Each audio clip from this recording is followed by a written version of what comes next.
মানে একটা আলাদা শান্তির জায়গা, যেখানে শান্তির কোনো শেষ নেই। শান্তি পালন করতে মানুষ শহর জীবনে গ্রামীণ জীবনে আসে ঈদ পালন করতে। তো ঈদের দিন সবাই সাজুগুজু করে ঘুরতেছে, আর আমি এই ঈদের দিন বাগে বাগে ঘুরতেছি, মানে বাগানে বাগানে ঘুরতেছি।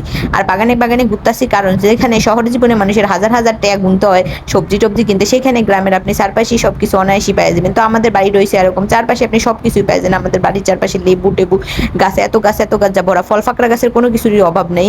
সবকিছুই আমাদের বাড়িতে চারপাশে আইসি। ইস, কি বাড়িতে থাকলে তো কোনো কিছুই কিনো লাগতো না, একদম নাগনাতে ফাইতাম। আর শহরে সবকিছু কিনতে হয়, এত টাকা গুনতে হয়, সাইডে লেবু কিনতে হইলো কত কিছু। আর এটা হচ্ছে মগো ভাষায় ফাইনাল গাছ। তো আমনে গো দেশে আমনে গো ভাষায় কি বলে জানি না, মেবি ফানি ফানি ফল টল কয়।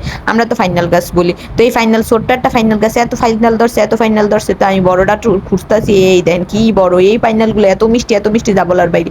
এই দেন এই একটা লেবু গাছ, মানে বাড়ির চারিপাশে এত লেবু গাছ, তাও আবার কাগজ লেবু, কি সুন্দর গ্রান।